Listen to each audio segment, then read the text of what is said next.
안녕하세요. 효율적인 학습을 위한 SQLD 자격증 소개 및 오라클 예제 테이블 생성 특강을 하게 된 소프트웨어 공학과 이정미 교수입니다. 먼저 퀴즈부터 하나 풀어보시겠습니다. 다음 랭귀지 중에 다른 하나를 골라보실게요. 가 파이썬, 나 자바, 다 SQL, 라 C 언어. 답은 SQL이죠. 데이터베이스에 접근하기 위해서 반드시 사용해야 하는 유일한 언어가 바로 SQL인데요. 소프트웨어를 개발하는데 여러 가지 종류의 이런 파이썬, 자바, C 언어 같은 절차적인 프로그래밍 언어들을 사용하게 되는데요. 이런 언어들만의 또 알고리즘이 있죠. 거기에 비해서 SQL은 비절차적인 언어이면서 SQL만의 독특한 알고리즘을 가지고 있습니다. 그래서 소프트웨어를 개발하는 이런 프로그래밍 언어들을 사용해보지 않으신 비전공자분들께서도 SQL만의 독특한 알고리즘을 공부하시면서 그 감을 잡으신다면 자격증 공부하시는데 재미를 좀 느끼시면서 좀 공부해 보실 수 있을 것 같습니다. 자, 데이터 시대에 왜 SQLD 자격증이 중요한가요? 기업의 의사결정, 마케팅, 제품의 개발, 모든 산업이 데이터 기반으로 지금 변화하고 있습니다. 데이터 없이는 어떤 전략 수립이나 실행도 어렵고요. 그래서 전 직무에서 그 데이터에 대한 이해는 굉장히 중요한 필수 역량이라고 할 수가 있고요. 또 SQLD 자격증은 문제은행식 자격증이 아닙니다. 실무에서 바로 활용이 가능한 실질적인 역량을 증명하는 자격증이라고 할 수 있습니다. SQL은 실무에서 많이 쓰이는 데이터를 조회, 수정, 분석하는 표준 언어이면서 AI 전 단계에서 사용되는 기본 도구로서 굉장히 중요한 랭귀지라고 할 수 있고요. 또 진로나 취업을 준비하시는 분들은 뭐 개발이라든지 분석, 운영, 기획 등 전 직무에서 활용이 가능하기 때문에 공기업이나 공공기관, 기업 채용 시에 우대라든지 또 가산점이 부여되고 있습니다. 자, 스트럭처드 쿼리 랭귀지, 구조적인 지리어라고 해서 약자가 SQL인데요. 또는 그냥 쿼리, 이렇게 지리어라고 부르기도 합니다. 관계형 데이터베이스 관리 시스템에 저장된 데이터를 정의하고 조작하고 또 뭐 컨트롤하고 이런 일들을 하는 랭귀지면서 처음에 1970년대에 IBM에서 개발을 했는데 여러 개의 회사에서 또 여러 관계형 데이터베이스 관리 시스템을 만들다 보니까 1980년대 초에 미국 표준협회와 국제표준화 기구에서 SQL 표준을 발표하게 됐습니다. 그래서 SQL을 배우시면 여러 그 벤더사의 제품군들을 다 사용을 하실 수 있다는 겁니다. 자, 그 중에서도 제일 보편적으로 많이 사용되고 있는 오라클을 기준으로 이 SQLD 자격증은 구성이 되어 있고요. 거기에 마이크로소프트사의 SQL 서버가 그 오라클하고 어떻게 다른지 정도 조금씩 이렇게 비교하는 정도로 등장을 하게 됩니다. 자, 그래서 오라클 중심으로 여러분들이 이제 자격증 공부는 하시게 될 거고요. 자, 그러면 디벨로퍼, 개발자들을 위한 이 SQLD 자격증은 기본적인 데이터베이스와 데이터 모델링에 대한 이해를 바탕으로 해서 SQL을 잘 작성할 수 있는 개발자인지 그 직무 능력을 평가하는 국가 공인 자격 검정 시험입니다. 거기에다가 SQLD의 기본적인 능력에다가 그 다음에 성능을 최적화시켜서 설계할 수 있는지 능력을 또 평가하는 SQLP라는 프로페셔널 자격증도 있습니다. 우리가 지금 공부하려고 하는 그 디벨로퍼를 위한 자격증에 그러면 SQL 그 디벨로퍼, 개발자의 직무는 크게 두 가지로 능력을 평가하게 되는데요. 첫 번째, 데이터 모델의 이해 및 분석. 그러니까 데이터가 저장될 데이터베이스의 설계가 굉장히 중요하다는 얘기죠. 우리가 살기 좋은 집이라고 하면 설계가 잘 된 집이라고 할 수가 있죠. 예를 들어서 생활하는 데 있어서 동선이 편하다든지 또 뭐 사생활 침해를 안 받고 또 뷰가 좋고 이런 거는 다 설계가 잘 되어서 그렇게 살기 좋은 집이 되는 거잖아요. 마찬가지로 데이터가 저장되기가 좋고 또 잘 축출해낼 수 있으려면 설계가 굉장히 중요하다는 얘기입니다. 자, 그래서 설계에 대한 이해와 분석, 그리고 그 데이터를 축출해내는 랭귀지인 SQL에 대한 이해 및 활용, 그 능력을 평가하는 것이라고 볼 수 있겠습니다. 그래서 이 자격증 시험은 크게 지금 말씀드린 개발자의 능력을 평가하는 두 가지 요건이 과목 1 데이터 모델링의 이해, 과목 2 SQL 기본 및 활용, 이렇게 구분을 해서 과목별로 테스트를 하게 되는데요. 총 문항은 50문항이고요. 모두 객관식, 사지선다형 문제가 나옵니다. 과목 1 데이터 모델링의 이해에서는 10문항, 과목 2 SQL 기본 및 활용은 40문항이고 각각 2점씩 해서 1과목은 20점, 2과목은 80점, 총 100점 만점입니다. 그러니까 과목 2 SQL 기본 및 활용이 80%를 차지하는 걸 보실 수가 있고요. 시험 시간은 90분, 1시간 30분인데요. 결코 길지 않아요. 시험 실제 볼 때는 좀 빡빡하다고 느끼실 겁니다. 시험 보시는 요령은 짧고 쉬운 문제부터 먼저 다 푸시고 좀 어렵고 좀 길다. 어떤 시험 문제는 랭귀지가 나오기 때문에 한 바닥 이상 막 넘어가는 경우가 많이 있습니다. 그런 문제들은 나중에 좀 풀어보시는 게 좋을 것 같습니다. 자, 응시 자격은 따로 제한이 없고 총점은 60점 이상이셔야 되고요. 과목별로 과락이 있어요.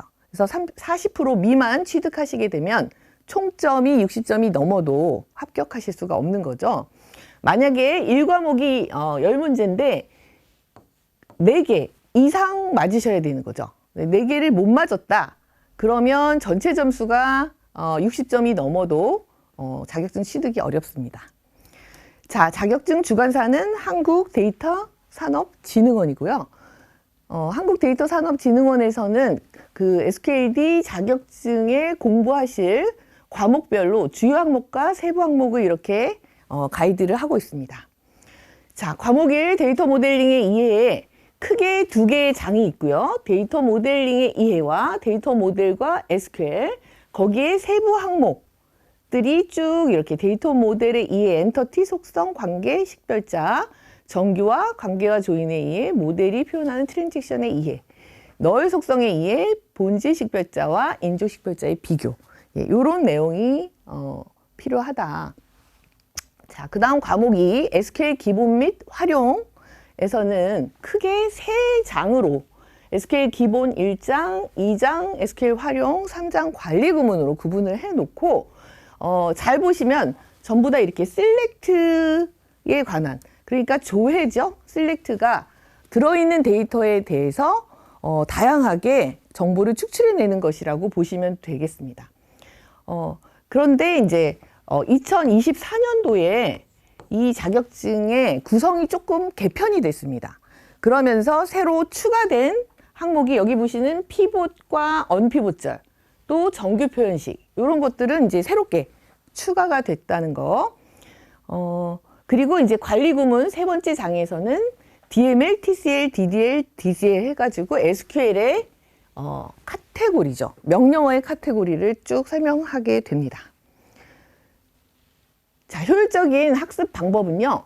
지금 보신 것처럼 과목 2가 SQL 기본 및 활용인데요. 먼저 좀 학습을 하시면서 SQL을 좀 구현을 해보신 다음에 과목 1 데이터 모델링의 이해를 하시는 게 좀 더 쉽게 이해하실 수 있다는 겁니다. 자, 집을 우리가 설계를 하나도 집을 살아보지 않은 사람이 설계를 하라 그러면 굉장히 낯설고 어렵게 느껴지실 겁니다. 그런데 우리가 자연스럽게 집에서 생활하고 살고 있기 때문에 예를 들어서 모델하우스에 가서 이렇게 집을 봐도 어떻다라는 이런 판단이 또 되고, 이런 집이 또 마음에 들고, 그렇죠? 이렇게 하면 좋겠다, 이런 설계에 대한 아이디어가 또 생기잖아요. 그런 것처럼 직접 SQL을 직접 사용을 좀 해보시고 충분하게 그렇게 하신 다음에 실제 모델링에 대한 이해를 하시게 되면 어떻게 보면 이게 복습하는 그런 효과가 되고 어렵지 않게 공부를 하실 수 있을 것입니다. 자, 그래서 앞에 보신 그 세부 항목별로 이론과 예제를 좀 병행하시면서 또 전체 그 장별 주요 항목이 넘어갈 때마다 평가 문제나 기출 문제 또 같이 학습을 좀 하셔야 정확하게 개념을 이해했는지 파악을 하실 수가 있습니다. 문제은행식 그런 자격증 문제가 아닙니다. 그러니까 알고리즘을 이해하려면 아무래도 논리적으로, 그쵸? 정확하게 이해를 하셔야 되는데 생각보다 본인은 이제 굉장히 많이 맞았다고 생각하고 실제 결과를 보시면 점수 차이가 많이 좀 나서 적게 나오는 경우가 많습니다. 그러면 정확한 논리적인 이해가 좀 덜 됐다고 보실 수 있거든요. 자, 그래서 같이 이렇게 병행해서 공부를 좀 하셔야 되는데, 자, 그러기 위해서 자격증 시험에도 출제되기도 하지만 오라클의 예제 테이블이 있어요. 사원과 부서 테이블이라는 그 예제 테이블을 처음에 먼저 실습할 수 있는 환경으로 만들어 놓으시고, 그리고 지금 말씀드린 것처럼 이론하고 예제 실습을 같이 공부하시면서 평가 기출 문제까지 병행을 하는 것을 권장드리겠습니다. 오늘 그 특강의 제목을 또 보시면 그 자격증에 소개하고 오라클 예제 테이블을 생성하겠다는 것을 제가 특강 제목으로 한 이유가 정확한 그 예제 테이블과 그 안에 있는 샘플 데이터를 충분하게 같이 공부를 하셔야 전 과정을 그 예제로 쭉 관통을 하실 때 일관성 있는 내용의 이해가 되시고, 그 다음에 나중에 예제만 떠올리셔도 그 내용이 생각나는, 그렇죠? 이론은 좀 시간 지났을 때 생각이 안 나실 수도 있지만 예제를 떠올리시면 그 생각이 나는 그런 효과를 보실 수가 있다는 겁니다. 자, 그렇게 공부를 하신 다음에 최종 점검을 하시기 위해서 2024년도 SQLD 자격증 개정 후에 복원된 최신 기출문제 풀이를 또 반드시 하실 것을 권합니다. 각자 시간과 역량에 맞춰서 100점 맞는 시험은 아닙니다. 자격증 시험이. 그러니까 그 자격증 시험에 최적화된 시험 대비 포인트 체크를 좀 확실하게 하실 필요가 있겠죠. 자, 그 다음에 자격증 취득은 물론 SQL 관련 기초 지식부터 복잡한 데이터 분석 함수나 모델링에 대한 체계적인 학습이 필요한 경우에도 이 자격증 공부하시면서 탁월한 실무의 역량을 강화하실 수 있을 것으로 기대가 됩니다. 자, 한눈에 커리큘럼을 한번 쭉 보시면요.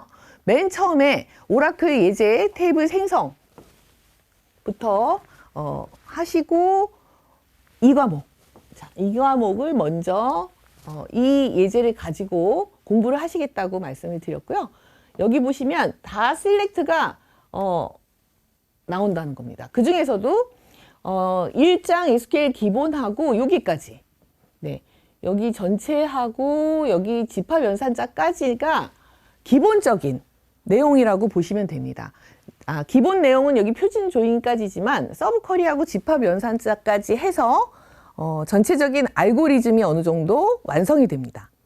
그 위에 고급 함수, 그룹 함수나 뭐 윈도우 함수, 탑 앤 쿼리, 계층형 GD와 셀프 조인 피봇절과 언피봇절, 정규 표현식, 이런 것들은 따로따로의 개념이기 때문에 기본적인 게 안 되면 이런 개념도 거기에 얹어서 이해하실 수가 없습니다. 기본적인 개념에서 충분히 이해가 되신 상태에서 만약에 내가 뭐 계층형 GD와 셀프 조인이 좀 너무 어렵다, 그러면 이렇게 부분적으로는 뭐 예를 들어서 자격증 시험에서는 공부를 안 하실 수도 있겠죠. 그렇지만 앞에 집합연산자까지의 내용은 좀 어느 정도 다 알고리즘이니까 파악이 되셔야 된다, 이렇게 생각하시면 되겠고, 그 다음에 이제 3장에서는 또 관리 구문의 내용이 나옵니다. 그리고 각 장별로 또 끝날 때마다 이렇게 평가 기출문제를 좀 풀어보시는 게 좋겠다. 그리고 나서 이제 과목 2의 데이터 모델링의 이해를 공부를 하시면 쉽게 좀 이해가 되실 거고, 맨 처음에 오라클 예제 테이블 생성한 거를 끝까지, 처음부터 끝까지 이렇게 꿰어서, 관통을 시킴으로써 여러분들이 이해 안 되는 부분이 없도록 하나의 예제를 가지고, 또 평가나 기출문제 보시면 다른 예제 또 많이 나와 있기 때문에 그거는 응용을 하시면 되겠고요. 그래서 전체적인 이 예제 테이블 생성까지 마무리가 되면 여기 그룹 함수 있죠? 네. SQL 활용해 있는 이 그룹 함수를 예를 들어서 쭉 한번 개념하고 예제 실습하고 기출문제까지 한번 살펴보도록 하겠습니다. 그리고 다 끝난 다음에는 이제 평가 기출문제로 마무리를 좀 하시면 좋을 것 같습니다. 자, 그러면 이제 간단한 자격증 소개는 어느 정도 했고요. 현재 이제 관계형 데이터베이스 시스템을 사용하는데 과거에 썼던 그 파일 시스템하고는 어떻게 다른지 간단하게 살펴보겠습니다. 자, 현재 업무가 현실 세계에 여러 가지 업무가 있어요.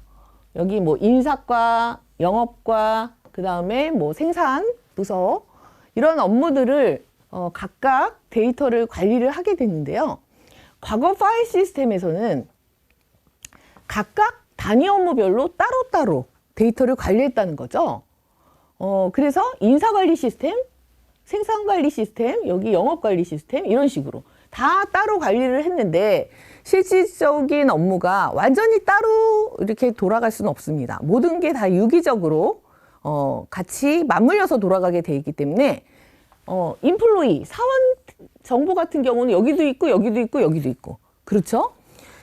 이렇게 데이터가 중복돼서 여기저기 들어갔던 것이 어떤 문제를 일으킬까요?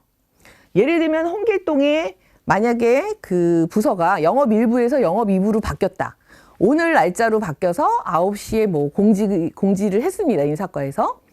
그런데 실제로 업데이트가 인사과는 됐어요. 근데 다른 부서는 아직 업데이트가 안 됐을 수도 있겠죠.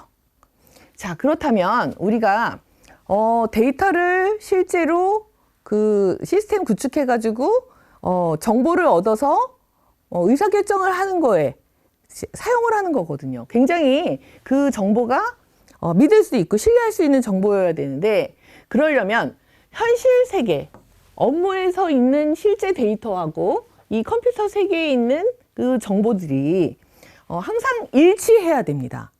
그러니까 홍길동이 영업 1부에서 영업 2부로 바뀌었으면 현실 세계가 바뀌었고 데이터 세계에 있는 인플로이 정보도 다 바뀌어야 되는데, 이렇게 컴퓨터 세계에 데이터의 중복성이 너무 많다 보니까 불일치를 하게 된다는 것이죠.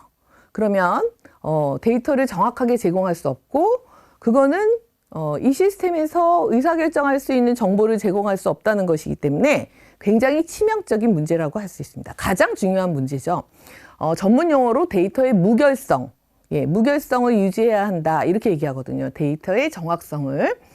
자, 그 부분을 그래서 관계형 데이터베이스 시스템에서는 한 곳에 모든 정보를 통합시켜서, 모든 업무를 통합시켜서 한 곳에 저장을 하게 됩니다. 그리고 공유를 하는 거죠. 중간에 RDBMS, 그러니까 관계형 데이터베이스 관리 시스템이 있어가지고 이렇게 통합 환경을 만들 수가 있는 것이고, 사용자들은 필요한 모든 작업을 바로 이렇게 SQL을 구현함으로써 모든 작업을 할 수 있다. 자, 이런 얘기가 되겠습니다. 그래서 과거 파일 시스템의 문제점, 지금 보신 것처럼 이 데이터의 중복성을 최소화함으로써, 그거는 모든 단위 업무별로 따로 개발됐던 시스템을 통합하니까 중복이 최소화되는 거고, 그래서 무결성이 유지된다. 그리고 여러 사용자가 같은 정보를 동시에 공유하면서 병행 제어를 해야 하고, 또 보안 기능이 더 강화되고, 또 여러 업무가 통합되다 보니까 표준화가 되면서 데이터의 품질이 더 높아진다, 이렇게 보실 수가 있고, 또 한 가지 파일 시스템의 과거의 문제점은 데이터의 의존성이라고 했는데요. 부분은 그냥 쉽게 생각하시면 우리가 음식점을 생각해 보실 수가 있어요. 음식점에서 제일 중요한 건 맛이죠. 음식점이 잘 되려면. 거기에 해당하는 게 금방 말씀드린 데이터의 중복성의 최소화예요.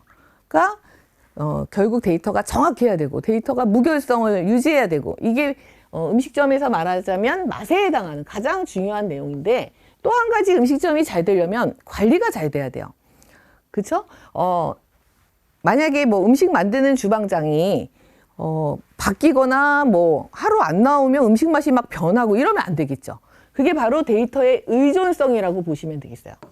예, 관리를 수월하게 하기 위해서는 과거의 데이터의 의존성 때문에 관리하기가 어려웠다는 겁니다. 그러니까 뭐 예를 들면 레시피를 완전히 잘 만들어 놓고 주방장한테 의존해서 하지 않아야지만 음식점 관리가 잘 된다. 이렇게 얘기하실 수 있는 것처럼 데이터가 의존성을 갖지 않고 독립적으로 관리할 수 있게 해야 되는 것이죠. 자, 그래서 지금 보신 것처럼 관계형 데이터베이스 시스템에 원하는 그런 작업을 할 때 SQL을 사용자들이 작성을 하실 수가 있을 텐데 그 명령어는 크게 4가지로 이렇게 카테고리를 나눌 수가 있고 아무것도 없는 상태에서 먼저 데이터가 저장될 집부터 지어야 되는 거죠. 그게 바로 데이터 정의어가 되겠습니다.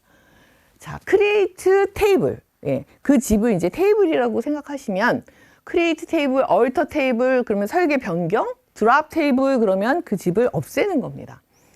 집을 다 잘 지었으면 거기에 이제 데이터를 집어넣어야 됩니다. 그래서 데이터 조작어라고 하는데 insert, update, delete. 그죠? 삽입, 수정, 삭제를 해서 이제 데이터가 그 집에 살게 되면 어떤 데이터가 어떻게 있는지 다양한 방법으로 조회, 즉 select를 하는 것입니다. 아까 보셨지만 이 과목이 80%를 차지하고 대부분의 내용은 select였습니다. 그러니까 원하는 모든 그런 그 통계라든지 의사결정하기 위한 정보는 모두 다 select 하실 수 있게끔 그렇게 공부를 하신다고 보시면 되기 때문에 전체적인 그 SQL에서도 특별히 select를 할 수 있느냐 이게 이 자격증의 관건이다. 공부하시는 가장 중요한 요소다. 이렇게 생각하셔도 문제가 없겠습니다. 나머지는 DCL, TCL과 같은 제어어들도 있다. 자, 지금 말씀드린 그 관계형 데이터베이스의 기본 단위가 바로 테이블이고요. 테이블은 이 세로 속성 4번, 이름, 직무, 사원을 예를 들자면 이런 그런 열이죠. 열, 세로 용어로는 컬럼이라고 부릅니다. 거기에 맞춰서 데이터가 들어가겠는데요. 이 데이터를 행 또는 로우, 그렇죠? 로우라고 부릅니다. ROW. 그래서 테이블은 세로, 가로, 그러니까 컬럼과 로우로 이루어진 2차원 구조라고 할 수 있겠습니다. 그 각 테이블 간에 또 공유를 해야 되기 때문에 정보를 관계를 갖게 되는데요. 그 관계의 의미를 직관적으로 표현하는 게 바로 ERD라는 설계도입니다. 테이블을 설계하는 단계에서는 엔터티라는 용어를 또 쓰기도 해요. 각각의 개체, 테이블, 엔터티 약간 같은 맥락으로 사용을 하는 용어입니다. 그래서 엔터티 릴레이션십 다이어그램 ERD라고 설계도를 부르고요. 이 설계도는 현업에 있는 사람이나 전문 모델러나 또 시스템을 구축하는 또 프로그래머 등등 모든 사람들이 함께 소통하는 그런 설계도라고 보시면 되겠습니다. 그래서 부서에 대한 정보는 부서번호, 부서명, 위치의 최소의 정보 단위가 바로 컬럼이니까요. 여기에 저장을 하고 사원에 대한 정보는 뭐 4번 이름, 직무, 직속상사 4번 고용일자, 월급, 커미션, 부서번호 이런 식으로 또 8개의 컬럼에 저장을 하는 그런 구조를 갖고 있고요. 그리고 잘 보시면 상단과 하단으로 에리어가 나뉘어져 있습니다. 상단에 부서의 부서번호나 사원의 4번 같은 경우는 식별자라고 보시면 되겠습니다. 사원이 만약에 14명이다. 지금 현재 이제 샘플 데이터가 14명이거든요. 그러면 14명을 식별해 줄 수 있는 기본 키 역할이 바로 4번입니다. 그거를 이제 제약 조건이라고 해서 프라이머리 키 제약 조건 이렇게 얘기를 하는데요. 지금 보시면 부서와 사원이 각각의 테이블이니까 집이라고 보시고 그 안에 컬럼들은 방이라고 생각하시면 됩니다. 그러면 사원에는 방이 8개가 있고 각 방이 문자 타입, 숫자 타입, 날짜 타입 이런 식으로 용도에 따라서 안방인지 화장실인지 그런 데이터 타입을 정의를 하시면 어느 정도 구조가 완성이 된 거죠. 거기에다가 이제 그 지켜야 되는 제약 조건이 뭐냐. 각 테이블을 식별해주는 프라이머리 키. 4번은 유니크하면서 널 값을 가지면 안 돼. 항상 값을 가져야 돼. 이런 제약 조건을 지켜주는 것입니다. 우리가 집을 질 때 제약 조건이 또 필요하죠. 뭐 천장 높이는 몇 미터 이상, 그 다음에 동과 동 사이의 간격은 몇 미터 이상, 그 다음에 이제 뭐 주차 대수는 세대수 곱하기 몇 이런 식으로 집을 질 때도 지켜야 되는 게 있는 것처럼 그렇게 생각하시면 되고요. 그 다음에 이 부서하고 사원 사이의 관계에서는 한 사원은 반드시 한 부서에 소속하는 현실 세계의 업무 규칙이 있습니다. 그렇기 때문에 자, 사원은 부서에 있는 부서 번호 프라이머리 키를 참조해서 여기 보시면 포린 키라고 FK라고 제가 표시를 해놨는데요. 이렇게 번역을 하면 외래 키라는 컨스트레인트, 이것도 제약 조건이죠. 예, 요거를 참조하게끔 릴레이션십 라인에 의해서 관계를 맺고 있고, 잘 보시면 제가 금방 한 사원이 한 부서에 반드시 소속한다고 말씀드렸는데, 반대로 얘기하면 한 부서는 여러 사원에 의해서 소속되어지는, 그래서 일대 다의 관계 차수를 갖는 그런 컨스트레인트 포린 키를 갖게 되고요. 그리고 낱널이라고 표시한 것은 널값을 갖지 않는다는 뜻이고, 이 그 프라이머리 키가 아닌 하단 영역에 있는 컬럼들은 아무 표시가 없으면 일단 컬럼이 다 널값은 허용을 하는 걸로 전제를 하고 있습니다. 자, 뒤에 이 제약 조건에 대해서 다시 한번 얘기를 하고 있는데요. 널값에 대한 정의를 먼저 한번 볼까요? 데이터에 있어서 널값은 굉장히 중요한 의미가 있습니다. 왜 아무 값도 입력을 안 했느냐는 거죠. 아직 정의되지 않았거나 모르거나 해당되지 않을 경우에 널값을 갖게 되는 것이고요. 숫자에서의 0과 문자에서의 공백 또는 해당되는 데이터가 없다라는 공집합하고는 다른 의미입니다. 자, 그래서 금방 말씀드린 이 제약 조건, 우리가 설계할 때 지켜야 돼. 왜 지켜야 되냐면 데이터의 무결성을 유지하기 위한 목적으로 특정 컬럼에다가 설정을 하는 것이고, 금방 보셨던 사원 테이블의 4번과 부서 테이블의 부서 번호 같이 설계도의 상단에다가 쓰시는 것은 기본 키라고 해서 영어로 프라이머리 키 제약 조건, 이렇게 얘기를 하는 것입니다. 자, 유니크하면서 널값을 갖지 않는 그런 속성을 가져서 이 제약 조건이 있기 때문에 각각의 개체별로, 그러니까 집이죠. 테이블별로 무결성이 유지되는 것입니다. 그러니까 사원이 14명이면 14명이 딱 들어가는 거고, 부서가 4개면 4개가 딱 들어가는 겁니다. 자, 그 다음 외래키, 포린 키는요, 다른 테이블의 프라이머리 키를 외래키로 지정하게 되는 것입니다. 그래서 그 참조하는 데 있어서 여기 없는 부서를 참조할 수는 없는 거죠. 네, 그게 유지되게끔 해주는 게 바로 외래키 제약 조건입니다. 사원 테이블의 부서 번호 금방 보신 것처럼, 그리고 금방 보신 거 그 부서 번호에 낱널 NN 표시가 있었거든요. 그 얘기는 반드시 입력을 해야 된다는 것입니다. 한 사원은 반드시 한 부서에 소속되기 때문에 낱널 표시가 없으면 널값을 기본적으로 허용을 한다. 이렇게 말씀을 드렸습니다. 자, 그래서 이 오라클 예제 테이블인 EMP와 DEPT 테이블은 현실 세계 업무 규칙, 한 사원은 한 부서에 반드시 소속된다. 수동태로 반대로 얘기하면 한 부서는 여러 사원에 의해서 소속되어진다라는 간단한 그 업무 규칙의 모델링의 결과물이 이렇게 나오게 되겠고요. 이 논리 EID를 보시면 한 부서 내 여러 사원이 일대 다의 관계 차수를 갖기 때문에 이렇게 1쪽이 페어런트, 다 쪽이 차일드의 역할을 한다고 또 볼 수가 있고요. 그러면 참조하는 쪽은 자식 쪽, 자식이 부모를 참조하게 되는 것입니다. 그래서 포린키가 자식 쪽에 생기는 거고, 금방 난널 말씀드린 것처럼 부서 번호는 꼭 입력해야 되는 거고, 나머지 이 넌키 영역에 있는 것들은 널값을 허용할 수도 있다라고 이렇게 보시면 되겠습니다. 자, 항상 페어런트는 먼저 집도 짓고 그 집을 참조해서 포린키가 생기는 거고요. 데이터 넣을 때도 부서 테이블에 데이터 먼저 넣고 그 다음에 사원은 어떤 부서에 소속된다. 그래서 그때 나중에 이제 자식은 데이터를 또 부모를 참조해서 삽입하게 되는 것이고요. 실질적으로는 랭귀지 자체가 영어이기 때문에 한글로 서로 소통은 하겠지만 결국은 이렇게 영문으로 다 설계도를 바꿔서 저장을 실제 하게 되겠습니다. 그리고 집을 실제 만드는 create 테이블 명령문을 지금 보시는데요.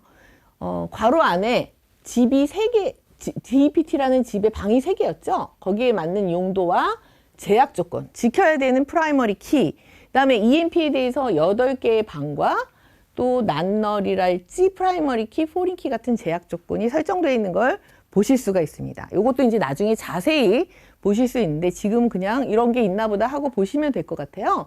그리고 설계 변경하는 alter 테이블 명령, 또 그 테이블을 삭제하는, 없애는 드랍 테이블 명령도 전부 다 집을 짓고 설계 변경하는 그런 명령어가 되겠고요. 그 다음에 이제 집이 만들어졌으면 여기에 데이터를 인서트, 삽입하는 것이고요.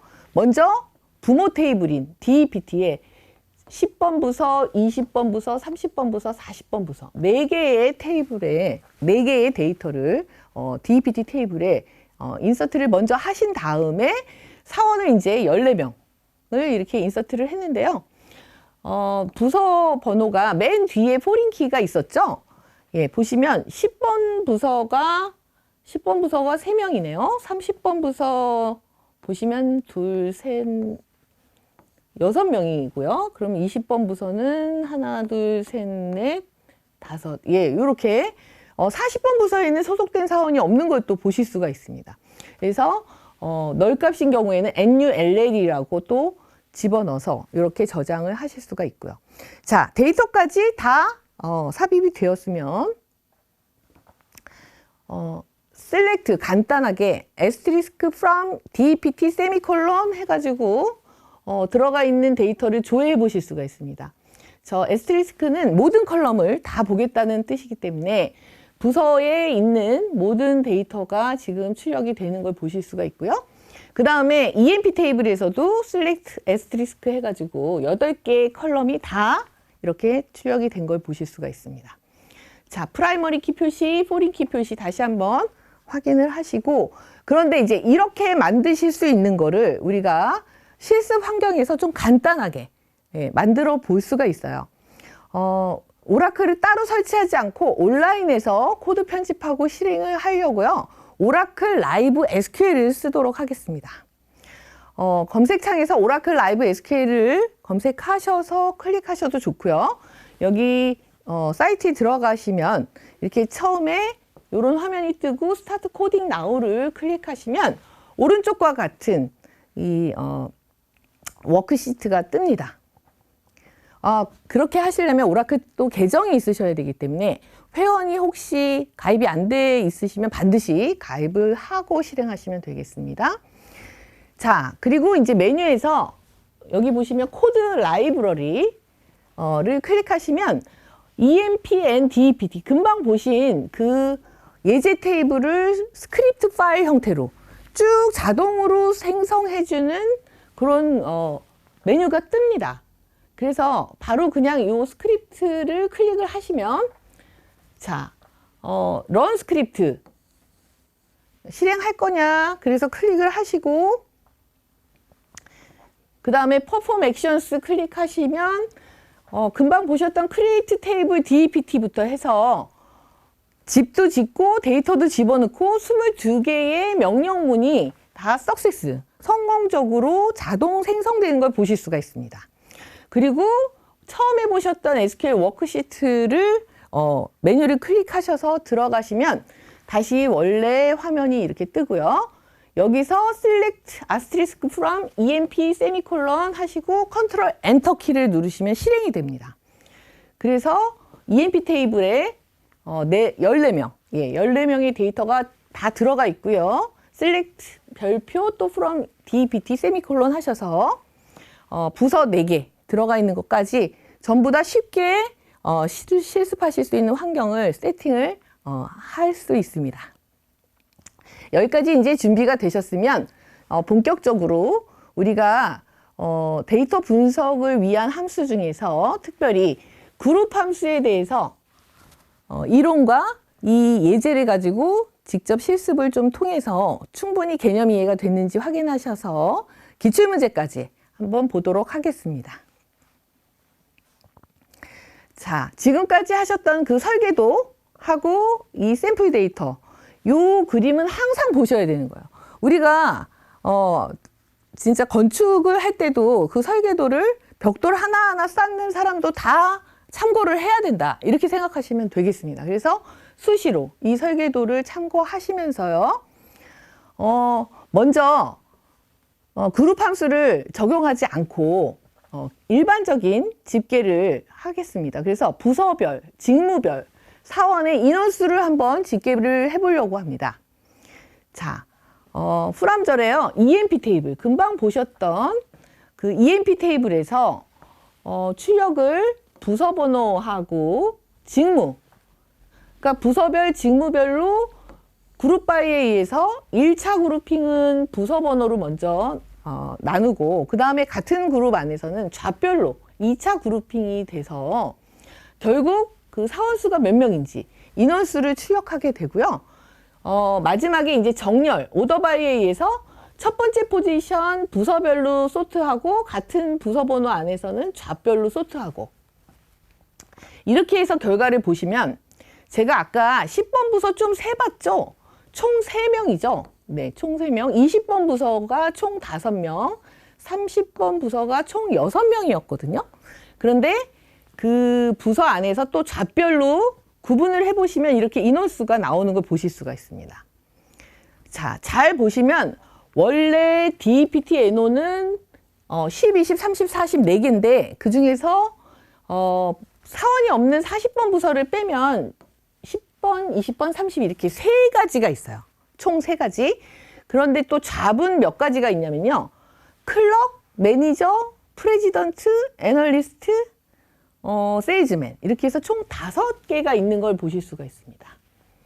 그런데 부서별, 직급별로 조합을 하면 지금 보시는 것처럼 여기 9개죠. 총 9개의 그룹으로 이렇게 나눠지는 걸 보실 수가 있습니다. 이게 이제 그 고급 함수인 그룹 함수를 적용하지 않은 일반적인 SQL 문으로 인원수를 파악한 거예요. 근데 이제 여기다가 부서별로 지금 말씀드린 이 소개 있죠. 세 개, 10번은 3명, 20번은 5명, 30번 부서는 6명, 그리고 전체 인원수는 14명. 이런 것도 좀 출력하고 싶잖아요.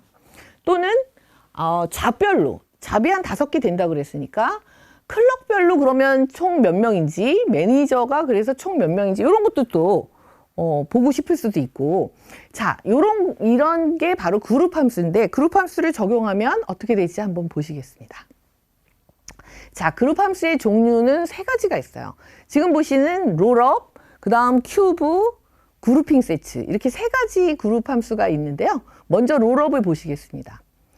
자, SQL 문이 동일해요. 금방 보신 거랑 크게 차이가 없고 롤업이라는 이 그룹 함수만 괄호에 이렇게 DPT NO, 잡 하고 썼습니다.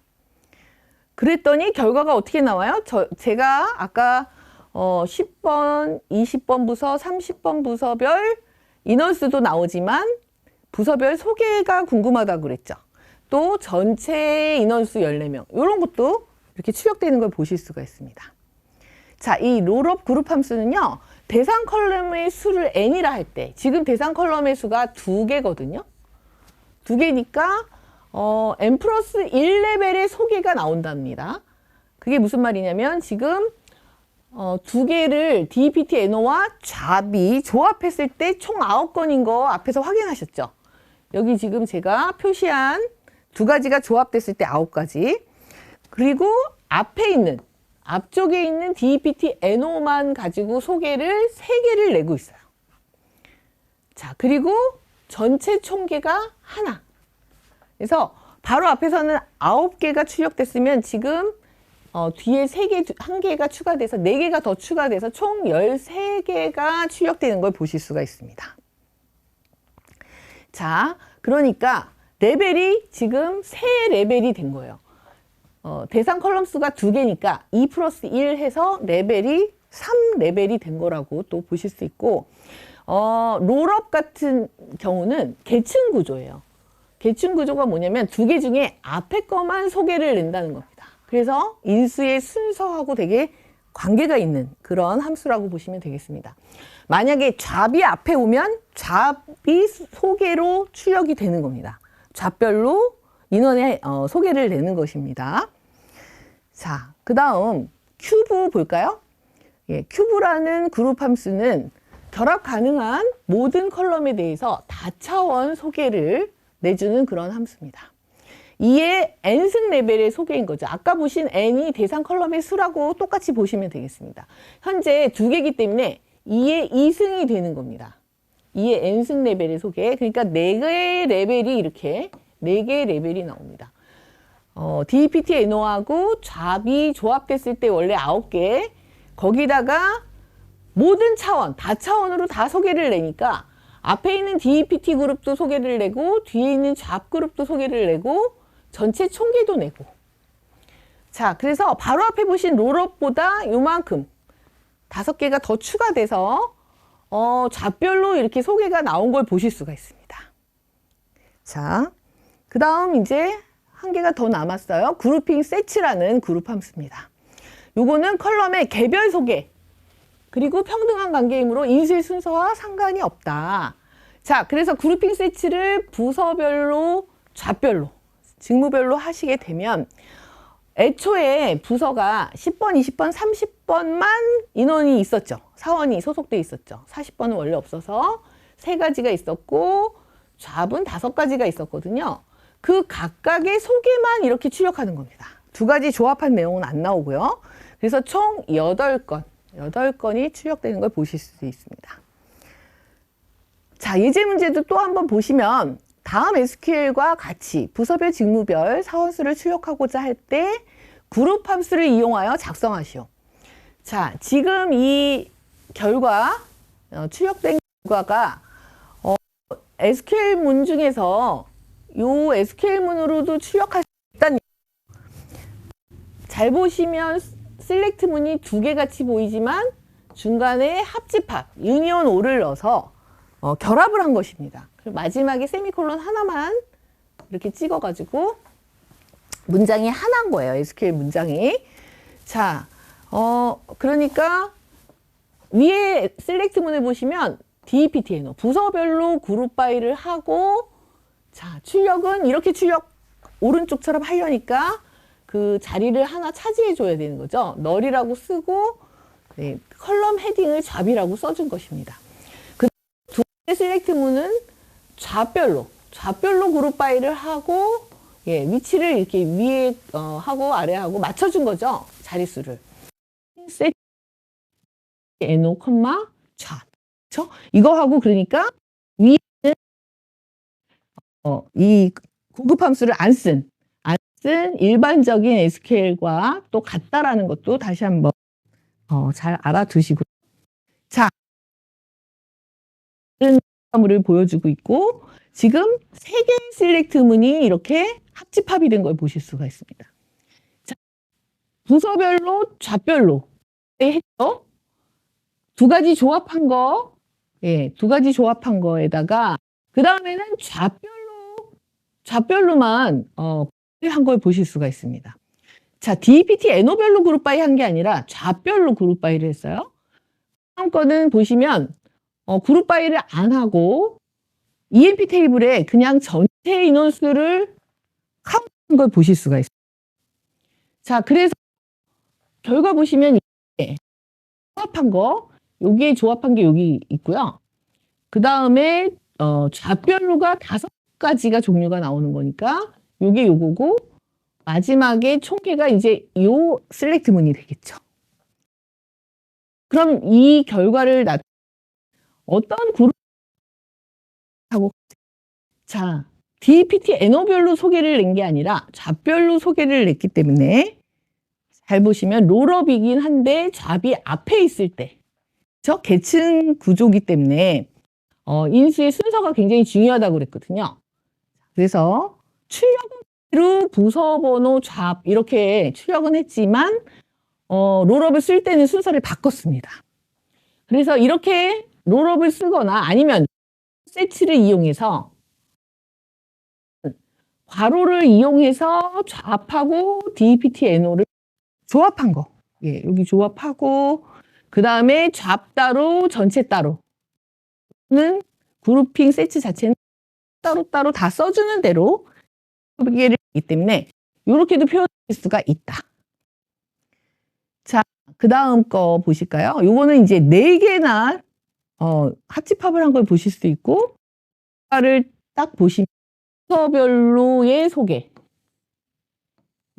그 다음에 이 잡지의 소개 그리고 총계 이렇게 해서 총 10개가 나왔어요. 모든 차원이 다 소개를 낸 걸 보시니까 큐브구나 라고 아실 수가 있고, 그룹핑 세치로 표현을 하게 되면 그룹핑 세치 안에 롤업을 또 쓰실 수도 있습니다. 이런 식으로 롤업으로 했을 때 빠진 게 잡이니까, 예, 잡에 대한 소개도 또 추가했으니까 이런 표현을 하실 수가 있습니다.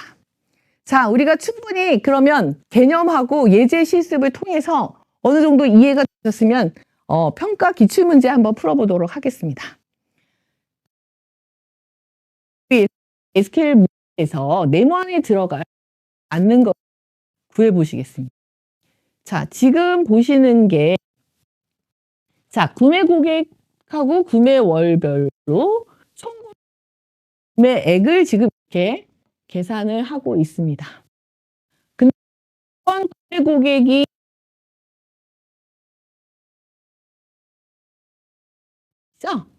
예, 딱 봐도 그러면 이제 이게 롤업이겠다라고 예상이 좀 되실 겁니다.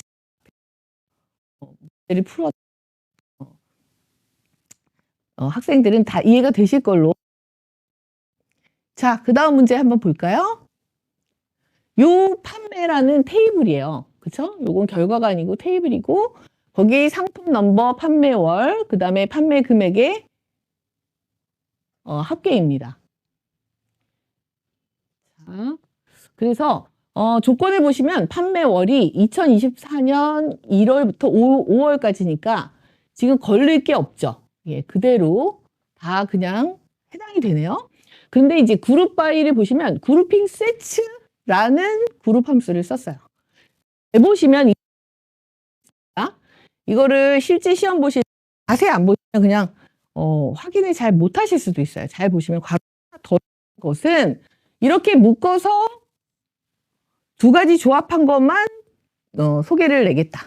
이렇게 생각하시면 됩니다. 그래서 이미 이 판매월에서 웨어 조건에 해당 안 되는 게 없기 때문에 이게 지금 상품 넘버하고 판매월이 다 조합이 된 상태예요.